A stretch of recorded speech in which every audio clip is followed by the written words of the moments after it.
Newcastle se movimenta por Alan do Palmeiras de novo. Giai também deve receber proposta em breve.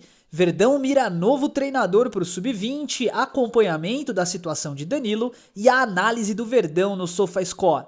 Fala família Palmeiras 90 a mais, é disso que nós vamos falar no vídeo de hoje. Tem bastante coisa bacana pra gente conversar e eu quero começar esse vídeo agradecendo você que esteve presente no último vídeo, que elogiou nosso trabalho, que parabenizou, obrigado. É por vocês que a gente segue dia após dia. Vamos lá.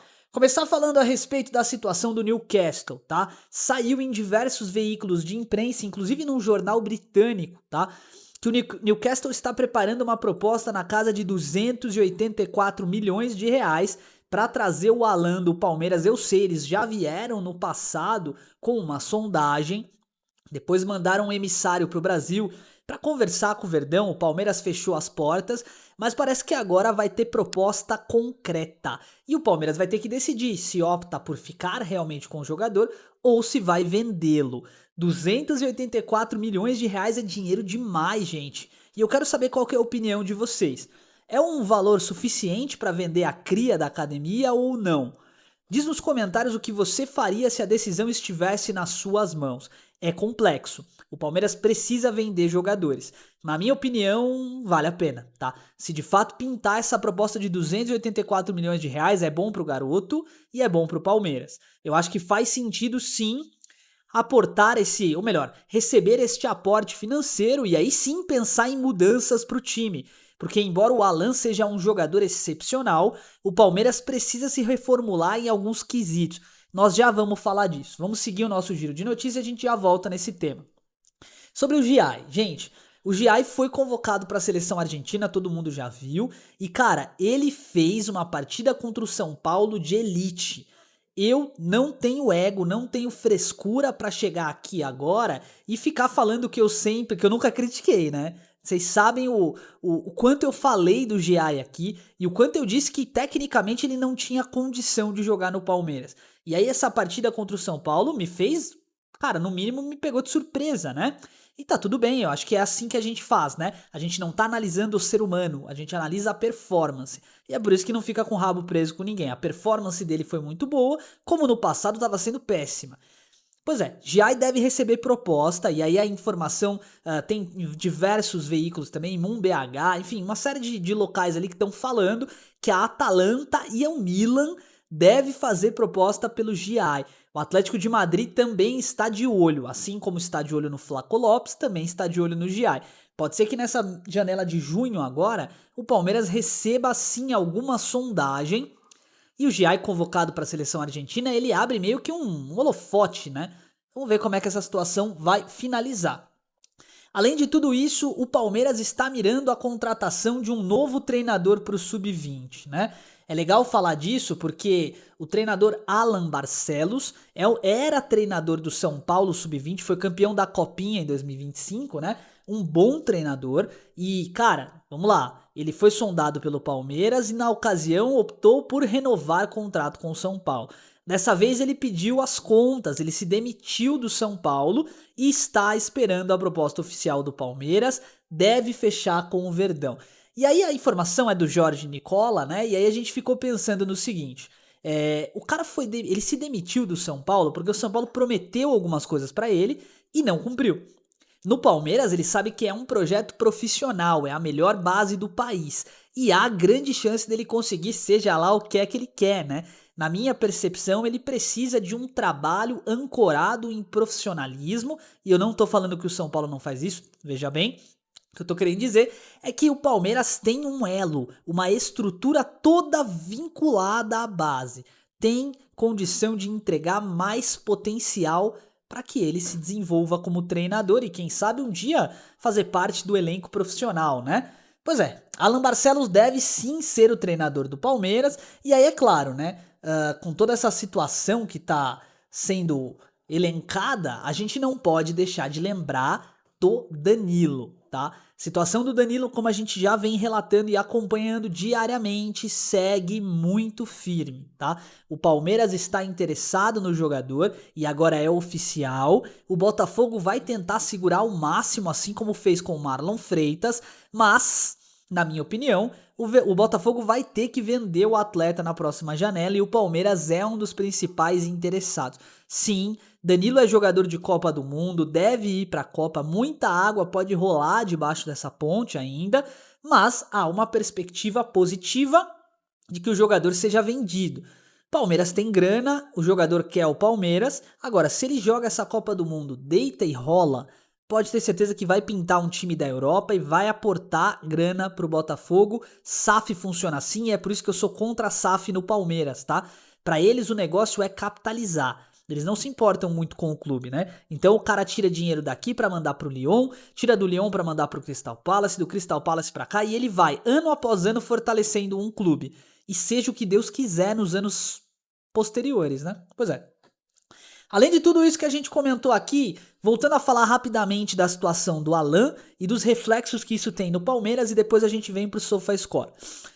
A saída do Alan é muito interessante para o Palmeiras, porque se de fato 284 milhões de reais pingarem na conta do Verdão, eu tô falando da possibilidade de fechar com um Danilo e de repente um Luiz Henrique. Você já parou para pensar nisso? Coisa de maluco, né? Você troca o Alan pelo Luiz Henrique e você ainda contrata um Danilo. Cara, é muita grana. O Palmeiras ainda pode acabar contando com a venda do Flaco Lopes pós-Copa do Mundo, isso pode acabar acontecendo. Flaco tá jogando demais, esse eu não venderia, tá? Tem potencial para ser ídolo do Palmeiras. Mas se porventura eles botarem uma grana na mesa e o Palmeiras acabar optando por vender, ainda daria para trazer um Marcos Leonardo da vida ou algum outro jogador de nível como Gabriel Jesus para compor esse elenco. Ou seja, pelo fato do Palmeiras estar estruturado econômica e financeiramente, e eu sei, o Palmeiras não é banco, mas faz isso muito bem, essa parte de projeção financeira, né? Pelo fato do Palmeiras estar bem ancorado, bem arrumadinho, há grandes chances do Verdão ter condição de brigar por título por mais 10, 15 anos. Tá fazendo a lição de casa e agora resta o campo. E é disso que a gente vai falar agora, porque eu quero te convidar para olhar, analisar os números do Palmeiras na temporada. Vem comigo pro SofaScore. Estamos aqui com os números do Palmeiras na temporada e olha que coisa maravilhosa, hein? O Palmeiras é o líder do Brasileirão, você sabe disso, né? Cara, não tem jeito. A gente precisa parar para analisar isso aqui. São 19 pontos dos 24, né, que o Palmeiras teve para disputar. Perdeu a partida contra o Vasco só e teve um empate.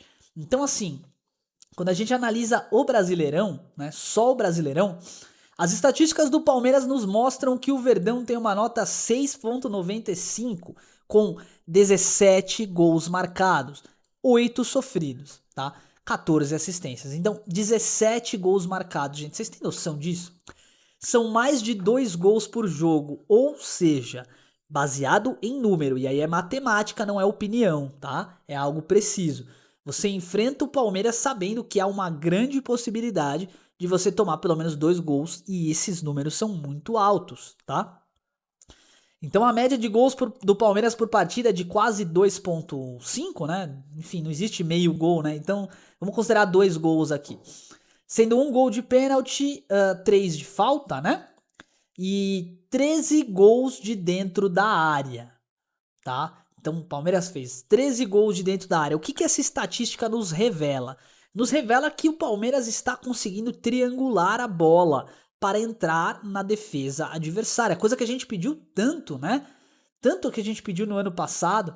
4 gols de fora da área, finalizações incríveis do Flaco Lopes, a maioria, né? Gol do Andrés também de fora da área, John Arias, enfim. Legal. O Palmeiras cria uma média de praticamente 2 chances de gol por jogo. 2 chances de gol, aquelas chances que o Palmeiras sai triangulando e sai na cara do gol. São números muito altos, tá? Mas esse número aqui me chamou a atenção. O Verdão mantém 45% da posse da bola nos jogos. E o que que isso nos mostra? O Palmeiras está jogando os primeiros minutos num ritmo insano, muito acelerado, até fazer o primeiro gol. E aí depois ele entrega a bola para o adversário e fala: joga aí, vem me atacar. Porque aí eu vou sair no contra-ataque se você perder a bola. Só que isso tem um negócio que é perigoso, né? Se a defesa não tiver num momento bom, se o Carlos Miguel falhar, o Palmeiras acaba tendo meio que uma injeção de veneno na cabeça ali, né? As coisas acabam não saindo como o Palmeiras quer. De qualquer forma, são 90% de acerto nos passes no próprio campo e 77 no terço final. Números muito grandes, tá? Só para você ter noção. Palmeiras está conseguindo triangular. Faz o gol, fecha a casinha. Faz o gol, fecha a casinha. Tá jogando pelo resultado. E aí a gente tem que apontar, né? Não é o futebol mais bonito do mundo. Entretanto, o Verdão começa a conseguir se deslocar no campo de uma maneira mais limpa, sabe? Mais sólida. Isso é bom. Quando a gente analisa aqui cruzamentos, cara, eu achei isso aqui fantástico, né? Palmeiras tem uma média aí de 19% de cruzamento certo por partida, que é um número alto também, né? Só que a gente tá fazendo pouco gol de cabeça e isso também pode tá impactando ali no número de gols, tá bom? Analisando aqui, dribles por jogo, o Palmeiras dá uma média de 9 dribles certos por jogo. Esses dribles aqui, eles são dribles, assim, objetivos, né? Indo pro gol, caminhando pro gol. Números elevados também, tá bom? Defendendo, são 2 jogos sem sofrer gol, uma média de 17 desarmes por jogo, 28 cortes e 43 bolas recuperadas por jogo, tá? Das 43, 5 são do Alan. Do John Arias. 5 do John Arias. É um número muito alto, né? Muito expressivo, tá bom? E analisando aqui para finalizar essa primeira parte de dados, né? A gente percebe aqui que o Palmeiras tem 51% de desarmes por partida. Aquele duelo, sabe? Atacante contra volante, por exemplo. O Palmeiras desarma metade desses duelos. Sendo que nos duelos pelo chão, o Palmeiras tem 50% de aproveitamento e 60% nos duelos pelo alto. Palmeiras tem ganhado muitas segundas bolas e isso ainda vai ser essencial para o Verdão, tá bom? Analisando os jogadores aqui então, né? Nossa dupla de ataque aqui, analisando de maneira geral os nossos atacantes. Eu tô separando aqui por nota agora. Os melhores jogadores do Palmeiras aqui, baseado na nota do Brasileirão. John Arias, Andreas e Vitor Roque. Esse é o top 3 notas que o SofaScore determinou com base nos números dos jogadores, tá? Nos números que os próprios jogadores produziram. Legal, o Flaco Lopes é só o sexto, né? Pra você ver como, e ainda assim ele resolve boa parte das partidas, né? Então, John Arias tem uma nota de 7,46, números absurdos, tá? E esses números eles fazem com que o Palmeiras consiga, de fato, perceber a importância de um jogador caro, tá? Acho que é a maneira mais objetiva que eu tenho de explicar. Jogador que custou mais de 150 milhões de reais e que tá dando um resultado absurdo, né? Pois é. Quando a gente analisa o tópico artilharia, Vitor Roque tem 3 gols, assim como o Flaco e o Alan. Bons números, tá? Bons números. Esperava-se 2 gols do Vitor Roque, ele marcou 3. Quando o assunto é assistência, o Andréas Pereira está dando um show. São 7 assistências no Brasileirão. Cara, número absurdo, tá? 7 assistências. Então o Andréas participa em 8 vezes. 1 gol, 7 assistências, 8 participações em gol em 17 jogos. Um meio-campista.